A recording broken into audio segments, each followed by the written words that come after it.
Bueno, seguimos aquí en Ojalá, ahora con nuestra conversación casi cotidiana, de cada lunes. No es cotidiana, pero verdad tiene una cotidianidad. Con Ramón Tejada Holguín, tiempo de que, bueno, se presente un poco, comentemos más bien la evaluación que ha hecho el Departamento de Estadísticas del Ministerio de Educación de estos primeros 4 años de la jornada escolar de tanda extendida, que presenta pues unos números que son interesantes, si bien no necesariamente tienen que ser concluyentes, pero que también tienen algo que los hace más interesantes, y es que en parte, en algunos aspectos, coinciden con algunas evaluaciones que han hecho otros sectores, como por ejemplo el estudio que presentó Educa hace poco tiempo también. O sea que la evaluación que hace el MINER, el Departamento de Estadística del MINER, no por venir del mismo MINER, tiene que ser necesariamente sesgado, sino que coincide con otras mediciones que se están haciendo en otros sectores. Y bueno, me gustaría comentar un poco esto, ¿no? Bueno, a propósito también de los 10 días estos, de los 100 días que se les están ahora otorgando y que a los gobiernos. Al gobierno y hasta a los síndicos. Aunque este gobierno no tuvo 100 primeros días de esto es bateo y corrido. De tregua, sí. No, claro. Tampoco tuvo, pero bueno, de todas maneras se han Además hecho... de que es un tema capital, es un tema principal de la agenda del presidente, ¿no? Sí, es un tema principal de la agenda del presidente, pero es el tema quizá más importante también para la misma sociedad dominicana. Sí, yo siempre digo, antes de uno evaluar algo, tiene que ver cómo estuvo, cuál fue su historia, qué tal en el pasado. Tú no puedes decir, mira, estamos mal, porque quizá ese estamos mal viene de un momento en que estábamos pésimos y lo que estamos es mejorando. Claro. Entonces siempre hay que tener un punto de comparación. Lo digo porque efectivamente muchos grupos sostienen que en la República Dominicana la educación le falta todavía mucho para hacer una educación de calidad, eficiente y eficaz que llega a toda la población. Lo cual es cierto, yo no creo que le falte mucho, pero sí es cierto que no es la educación óptima que se quiere, no es la estructura óptima que se tiene. Sin embargo, estas estadísticas del Ministerio de Educación reciente dicen cosas como, por ejemplo, bueno, cosas que nosotros más o menos podíamos intuir. La jornada extendida ha contribuido a reducir sustancialmente el abandono escolar. Es decir, imagínate que en básica, cerca de un 3.7 más o menos, abandonaba los estudios al año. Y ahora lo hace 1.7. Si tú te pones a pensar, 3.7, 1.7, significa que 2 puntos porcentuales dejaron de abandonar. Así usted lo ve como que ve esa cifra, bueno, 2 puntos porcentuales, ¿qué es eso? Pero ojo, es que si era 3.7 y ahora es 1.7, significa que más de la mitad de los muchachos que abandonaban las escuelas ya no lo están haciendo. Y eso ha sido un efecto directo de la tanda extendida. Pero lo mismo ocurre en bachillerato, los indicadores que establece MINER, lo que está estableciendo es precisamente el nivel de calidad y de retención que está logrando la educación en República Dominicana, en todos los ámbitos. Ahora, es innegable también los datos, por ejemplo, como lo siguiente: ¿cuántas horas de clase se le estaban dando a un muchacho y a una muchacha en el sector público? Se le estaban dando, recuérdate una campaña que se quería que se dieran 1000 horas en todo el año. Sí, claro. Y los cálculos que se hacían era que en muchos lugares se daban 1 hora y media y 2 horas de clase como mucho al día, sumando todo. Sin embargo, ahora el nivel de clase es 5 o 6 veces mayor. Es decir, de promedio está por 4 o 5 horas de clase para los muchachos, estar ahí recibiendo su educación en la mayoría en todas las escuelas de la tanda extendida, que eso es un elemento. Si a eso alguna gente habla del reto de la calidad, pero bueno, tú no puedes pasar de tener 80,000 profesores, 70,000 profesores trabajando desde el 2012 y digas que lo vas a cambiar todo de repente. Tú lo vas capacitando y el nivel de capacitación que se le está dando a los profesores es también sustancial y alto. El nivel de inversión que se está haciendo en esa capacitación se ha triplicado prácticamente desde el 2012 hasta la fecha. Que nunca será bien valorado probablemente, o habrá que esperar tiempo, el aporte que representa la jornada escolar de tanda extendida a la sociedad. Porque, bueno, estamos evaluando cuántos se fueron, cuántos se quedaron, cuántos retuvo, cuántos promovieron, porque hay niveles de promoción más elevados también, según plantea el mucho estudio. Más. El nivel de aprobados subió, cayó un 4.57, el nivel de reprobados. De reprobados, sí, lo que significa que más del 90% está siendo aprobado. Exacto, que estaba en 80 y tantos, subió en 90 y tantos. Exacto, eso en básica. En media fue un 4.25%. Exacto. El aporte que se hace a la sociedad desde el lado de la calidad de la educación, el tiempo de permanencia de nuestros muchachos y nuestras muchachas en la escuela, o sea, eso tiene un valor que va mucho más allá de cuántos reprobaron y cuántos no reprobaron, de cuántos se fueron y cuántos no se fueron y cuántos se quedaron. Es un valor que va muchísimo más para allá, indudablemente, ¿no? Está la parte que no se ve, como decíamos, la parte de el impacto que eso tiene en la sociedad, específicamente ya, ¿no?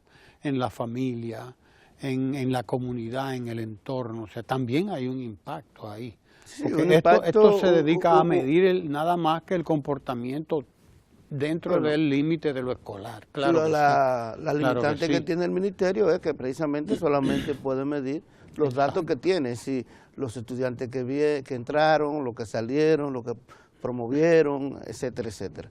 Pero no puede medir el impacto ese en la familia. Por ejemplo, para que veamos esto, imagínate una familia que tiene 2 niños, un niño y una niña, y que antes, cuando iban a la escuela, bueno, primero estaba el tema de que si la huelga, las situaciones que se daban, que a veces no había clase, esos muchachos tenían que quedarse en la casa. Alguien tiene que quedarse en la casa a atenderlo. Generalmente, por la estructura de la sociedad patriarcal, quien se quedaba a atenderlo era o la madre o una niña o la mayor, abuela, o la abuela, o los mayores. O alguien que estuviera ahí. En este caso, estamos diciendo, bueno, el niño y la niña salen tempranito para su escuela, ya tú, la madre, estás segura que va a estar en la escuela hasta las 4 de la tarde. Entonces, ese tiempo que está ahí, imagínate una madre que tenía deseo, por ejemplo, de estudiar, que no podía estudiar porque tenía que dedicarse a atender a los niños, o una hermana mayor que tenía deseo de estudiar y no podía hacerlo porque tenía que quedarse en la casa atendiendo a los niños. Pues resulta que el impacto en la familia, para que otro miembro pueda sumarse al mercado de trabajo o para que otro miembro pueda desarrollar sus capacidades entrando a un circuito de estudio que puede ser universitario o de capacitación, es grandísimo, un impacto que todavía falta por ser medido, pero que es enorme. Porque tú lo ves y lo ves en los testimonios de las personas. Pero además de ese impacto, piense también en el impacto económico. Ese niño y esa niña en la escuela tienen una alimentación que el INAVIE tiene una serie de procesos y de procedimientos que es balanceada, una alimentación que está pensada para que lleve los nutrientes necesarios a las personas en las edades en que están esos niños. Es un ahorro que tiene la familia también dentro de su casa y una garantía además de que los problemas de desnutrición infantil no van a ser todavía menores. Claro, mucho menores. O sea, que hay otro impacto en la sociedad. Tiene en la sociedad y directamente en la familia. Claro. Pero hay otro impacto también importante, que a veces tampoco se mide. La tanda extendida estuvo pensada para que toda su estructura logística, todo lo que necesitaba, desde la construcción de las aulas hasta la alimentación para los jóvenes, se ubicara en el mismo lugar donde está la escuela. Es decir, me explico. Si se necesita contratar una empresa que ofrezca el desayuno, el almuerzo y la merienda en esa escuela, que la empresa sea del entorno, sea del municipio o de la provincia, que no se contraten empresas de fuera o grandes empresas que vayan a llevar estos alimentos a todos los lugares desde un lugar central. Eso también promueve primero el empleo en el entorno y promueve la dinámica económica de eso. Hay mucha gente, hay testimonios enormes de cafetería, carnicería, comedores y de personas que han logrado superar la pobreza y tener todavía más recursos y crear empleo gracias a la relación con el desayuno, el almuerzo y la merienda escolar.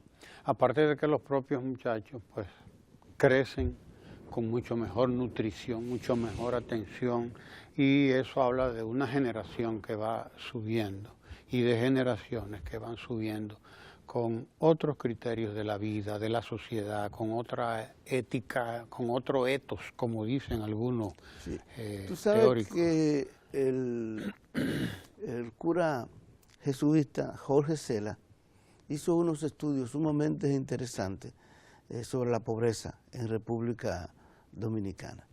Y uno de los elementos que él decía que era el impacto mayor que tenía, él hablaba de la cultura de la pobreza. Y la cultura de la pobreza implica, bueno, escasa participación de la gente en la vida cotidiana, escasa participación en la política, en lo social, escaso interés por lo que ocurre en el colectivo y por lo tanto el desarrollo de alguna manera de una persona hasta cierto punto individualista.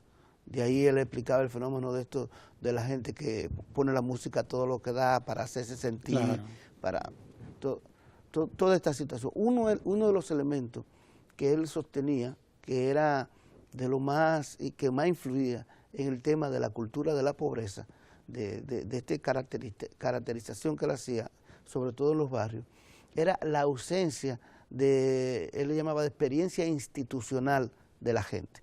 ¿A qué me refiero? Mira, para tú poder tener una visión y una participación en democracia, en el colectivo, tú tienes que entender un poco el otro, e interactuar con el otro, e interactuar con las instituciones en donde se establecen reglas del juego. Se hace esto, no se hace esto. Entonces una persona que no tiene esa interacción, se le hace más difícil la participación en el grupo.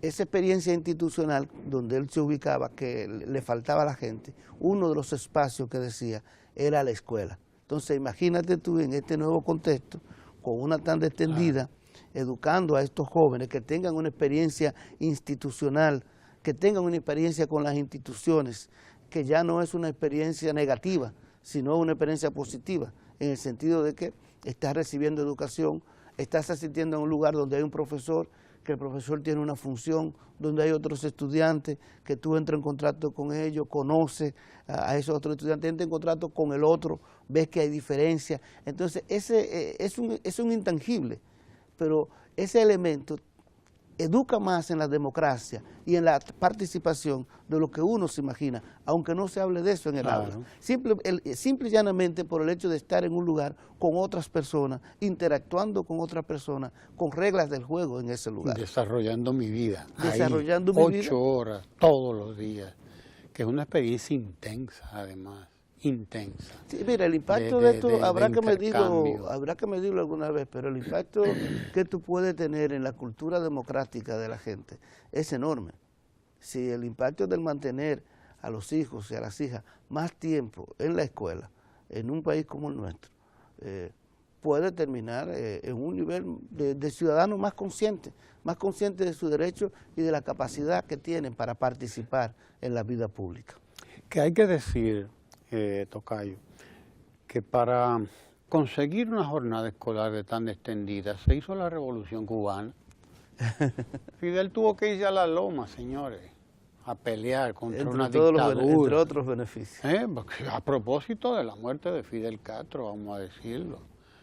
¿Para qué? Para implantar, entre otras cosas, en Cuba una jornada escolar tan extendida. Y de semi-internos y de internos también, porque allí la educación fue uno de los primeros elementos que se acometieron. La educación masiva del pueblo cubano, porque la educación en aquel momento en Cuba, como en todos los países de América Latina, ha sido una actividad de élite, ha sido una actividad fundamentalmente de las clases altas y de la clase media alta. Por ejemplo, acá, hablamos de la jornada extendida en el sector público, pero la mayoría de los colegios privados tienen una jornada extendida desde hace un tiempo, inclusive lo que llaman sala de tarea, y los muchachos tenían una experiencia de más tiempo en la escuela, e inclusive de temas, exactamente, temas que no, materias que no eran consideradas en el sector público estaban consideradas en el currículo, pero no se podía por el tiempo, como arte precisamente, música, deportes de varios tipos, pintura, teatro, danza, exactamente. Entonces la jornada es que te está creando un ser humano dominicano más capaz, y no es solamente instrumental, es decir, no es enseñándole un oficio para que trabaje solamente, es enseñándole también para que viva en una sociedad en la que pueda participar e inclusive cambiar esa sociedad hacia una sociedad mejor y menos desigual. Exacto. Esa última parte, el problema de la desigualdad, que la toca Alicia Bárcenas por ahí, por cierto, en una intervención que tiene a propósito de las políticas públicas, las políticas de los gobiernos, las políticas del presidente, la necesidad de la creación de oportunidades, etcétera. Pero traigo a colación lo de Cuba porque, primero, a propósito de la muerte de Fidel Castro, y segundo, a propósito de que esa revolución en poco tiempo estaba produciendo cantidades de médicos y de ingenieros que fueron a beneficiar no solamente ya a Cuba propiamente, sino a otros tantos países a los que se fueron. Unos porque fueron en misiones, otros porque emigraron, y cantidad enorme de maestros, pero fueron el fruto de esa apuesta a la educación. Creo que nadie pone en duda que uno de los grandes aportes de la Revolución Cubana fue en la educación precisamente. Y eso se está viendo hoy con la intervención, por ejemplo, la participación de Cuba en investigaciones tan importantes contra el cáncer, por ejemplo, la lucha contra el cáncer y en otros sectores de la economía, etcétera. De manera que la apuesta nuestra es una apuesta también transformadora de la sociedad. Y es una apuesta al futuro, porque a propósito de estos 4 años que se están evaluando ahí de la jornada escolar extendida, o sea, si en 4 años usted puede ya ir perfilando, mirando hacia dónde es que se va dirigiendo la cosa, que la tasa de reprobación ha disminuido, que ha aumentado la tasa de promoción, que ha disminuido la deserción, que han aumentado los niveles de eficiencia tanto de los estudiantes como de los maestros y del sistema en sentido general, es porque la cosa pinta bien para los años que vienen, ¿no? Sí, bueno, todavía en 4 años ya se ven resultados importantes, pero los resultados más, digamos, impactantes, lo vamos a ver ya, digamos, dentro de 4, quizás 8, 10 años, y es cuando comiencen a salir ya esa cohorte de personas que estuvo suficiente tiempo en la jornada extendida, es decir, que pudo aprovecharse. Todavía en esta época estamos hablando de que el que más tiempo ha durado en jornada extendida ha durado 4 años, El que más tiempo el que más tiempo ha durado. O sea, pero imagínate cuando tú pienses que ya haya generaciones enteras que hicieron media completa y secundaria completa en jornada extendida.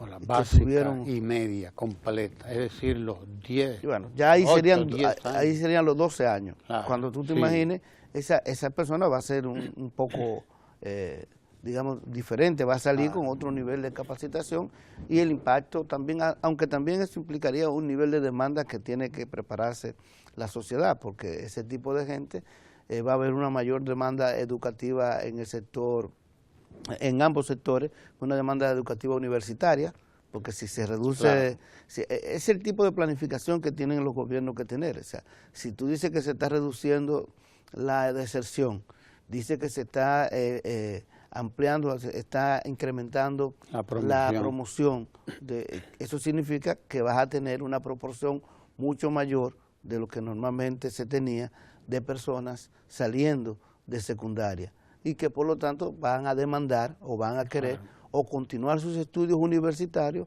o hacer estudios técnicos de ciertos niveles. Entonces, por lo tanto, a esa persona hay que prepararse ya para que la universidad, es un reto que tiene sobre todo la Universidad Autónoma de Santo Domingo, para que la universidad se prepare a recibir a esos jóvenes que además van a ir con un nivel de demandas diferentes, de mayor nivel de calidad de la educación y de mayor nivel de, quizás inclusive se pueda modificar, eso habría que verlo, el interés que tengan en algunas otras carreras. Por ejemplo, las carreras artísticas, puesto que se le van a dar, las carreras relacionadas con el arte, las artes liberales. E inclusive, mira, un elemento que se le ha prestado poca atención, e inclusive se dice poco a veces, hay que ahí en ese sentido de estimular que el gobierno hable más de este tema, es el tema de la formación de los profesores. Mira, ya están llegando una generación de profesores nuevos, formados en una institución del propio ministerio, en una institución del gobierno, que es el ISFODOF, el Instituto Superior de Formación Docente Salomé Ureña. Ese instituto se ha hecho una revolución ahí también.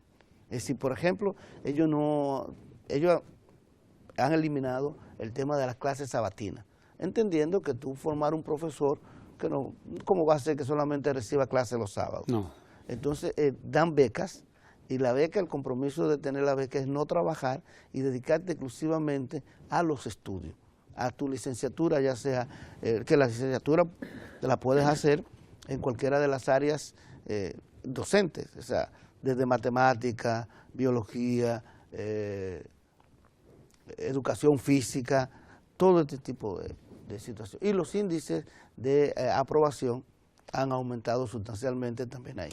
Tanto así que esta institución, en los diversos concursos que se han hecho para entrar como profesores, que tú has visto que en algunos casos han habido algunos escándalos con algunas universidades, que el porcentaje más bajo de sus estudiantes de sus egresados, logra pasar estos cursos de oposición para ser profesores, pues esta institución tiene el más alto nivel de aprobación de sus egresados en esos concursos de oposición para ser profesores y profesoras. Que esa es parte importante que a veces no se señala y debe señalarse de la revolución educativa. Así es, que es una revolución realmente la que se está promoviendo en el país. Cuando hablamos de 8 horas de clase, cuando hablamos de la necesidad de que el propio magisterio tenga que cualificarse para